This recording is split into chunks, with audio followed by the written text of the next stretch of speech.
Hey, Bowie Manning here. Celtics beat the Nets 118-110. Take care of business in Brooklyn to wrap up our mini road trip, Josue. Yeah, man. Brooklyn's not the same. It's not the same, Bobby. Yeah, not a great atmosphere in here tonight. Big ensemble of Celtics fans throughout the arena, though. Made for a good cheering section for Jayson Tatum's 16-point first quarter, and then comes out and pushes that up to 31 in the second quarter. Ties his biggest first half of his career with a game against the Wizards in 2022, as well as the Hornets game earlier this season. Only scores 10 in the second half, part of a third and fourth quarter where Brooklyn holds Boston to 26, and then 20 in the final frame, pulling within single digits down the stretch, and forcing the Celtics to make a few key plays on swingouts. Jayson Tatum more of a passer, more of a spacer down the stretch. So I think this is an embodiment of a season where he's put up big numbers. Yes, he's been among the most valuable players, but at times has to sacrifice and do little things for the team to win. Right. And I love the way Joe Mazzulla put it, Bobby, where he said, look, this is part of his growth, right? Knowing, obviously, that he could go out there and drop 50, drop 60 if he really wanted to, right? He actually talked about that after the game as well. But is that necessarily best for the team in the direction that they're going in? And that's a huge part of his growth, as Joe Mazzulla put it, in the sense of reading defenses. He's having fun throughout this process of learning opposing defenses, adapting on the fly, and just executing. That's essentially what you saw. I know the scoring did slow down a little bit in that second half, but the other guys sort of picked up the slack, right, in the sense of getting those loose balls to Tatum, right, especially those breakaway dunks that we saw a couple of those in this game. I just felt like it was sort of whenever the Nets felt like they kind of had a chance to go on a run, the Celtics snapped them back into reality, and that's exactly what you're supposed to do when you're got the best record in the NBA. Here's Jayson talking about his approach tonight. I've had my fair share of 50s. I've scored 60 before. And, I know I can do that. And, but it's all about just playing in a rhythm, right? Came out second half, understanding, they might guard me differently or, come hit. So, I was handling the ball a lot more and just trying to manipulate the defense. Guys kept setting screens. They would get behind the defense. I throw it over the top.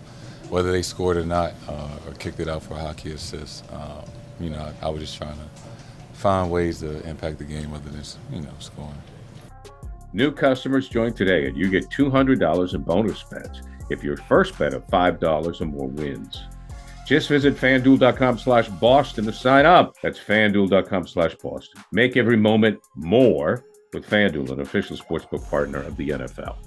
So this also comes on a day where ESPN Tim Bontemps, who is here tonight, released his straw poll. Another edition with Joel Embiid eliminated from the race officially, missing tonight's game. Jokic comes in first, Shai Gilgeous-Alexander, the runner-up, Giannis, Luka, as well as Kawhi Leonard ahead of Tatum as well. So Tatum coming in at 6, same spot he was in the first edition of the poll.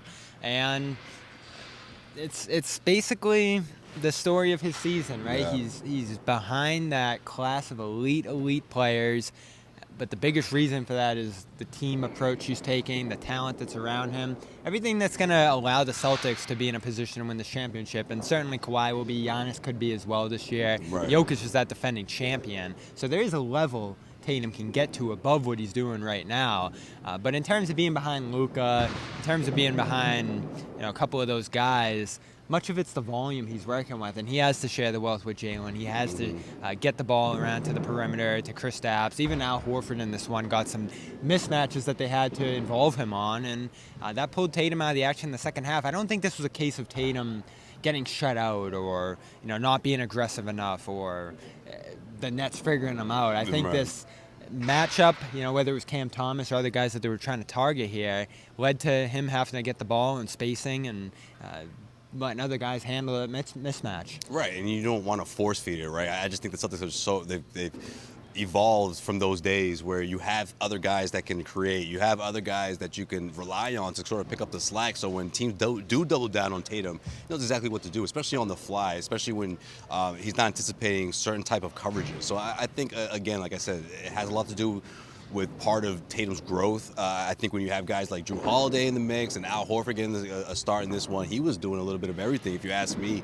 He's able to rely on those guys as well. And it's for the betterment of the team, for guys to be in those positions and to be ready every single night to pick up the slack in on the offensive end of the floor. But I love what Jayson's doing on the defensive side, man. I just think that's a big part of that second half where it's like, okay, you guys want to clamp down on me defensively? Well, I'm going to do the same thing on the other end and impact the game in other ways. And that's just a big part of who Tatum is, essentially, right? As an overall player, all-around player, as he continues to evolve. And let's face it too, Bobby, it's the first night of a back-to-back. And I think Tatum's been playing in the NBA long enough to know that those, trap games do come along, especially right before the All-Star break. And I don't think he's someone that wants to drop any games at any point. I think he really is dialed in.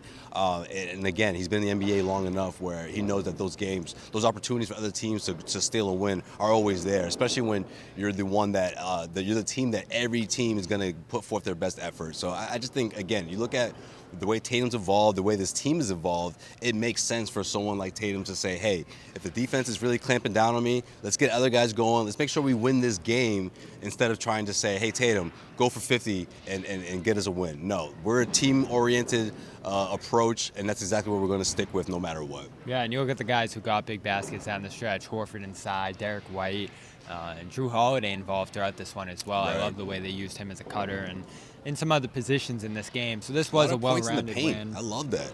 Yeah. I really do. Without Kristaps Porzingis, too. And I like how they adjusted. They posted up more. Joe was joking about that after the game, of course, with the whole Perkins thing.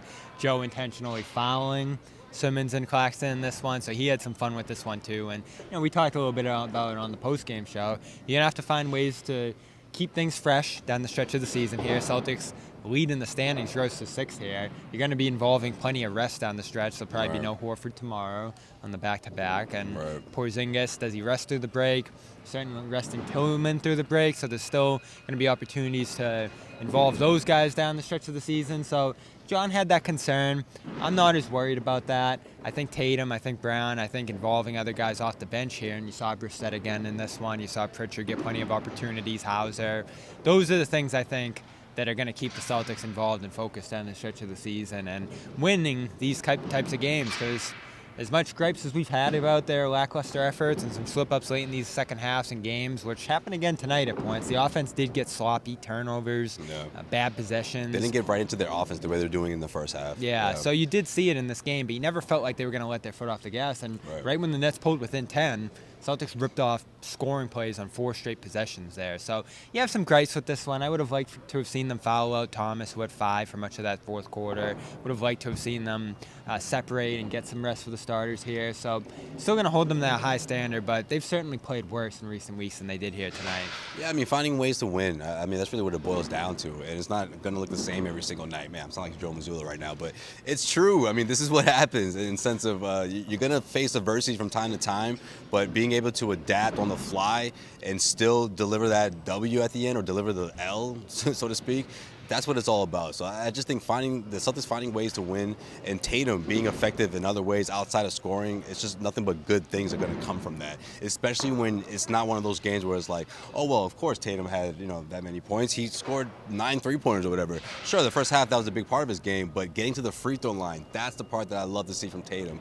And other guys just seeking high percentage looks, I think really does resonate in a sense of it makes the offense so much harder to defend. And obviously guys that are able to do that, dribbling, scoring off the dribble, guards in the backcourt like Drew Holiday and Derek White, it's just constant thorns, going up against your opposition. And obviously a team like the Brooklyn Nets, they faltered at the end. But at the same time, the sloppiness and all that, you want to see them clean that up. And of course, Joe Mazzulla made sure to remind us of that after the game. Well, they're close to the break. One more, and it is the Nets again tomorrow in Boston. Celtics flying back tonight, 35 minutes. They might be back in Boston already, Josue. I know, right? We'll be back there as well. One more game before we're off to Indianapolis. Make sure you follow our All-Star coverage into the weekend, but of course catch us tomorrow night for post-game after Nets Celtics, and then it's the break.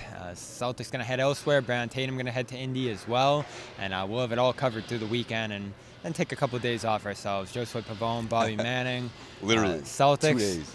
Win again, 118-110 over the Nets here. Move to 3-0 on the season against them, and we'll be back tomorrow night. This has been the Garden Report.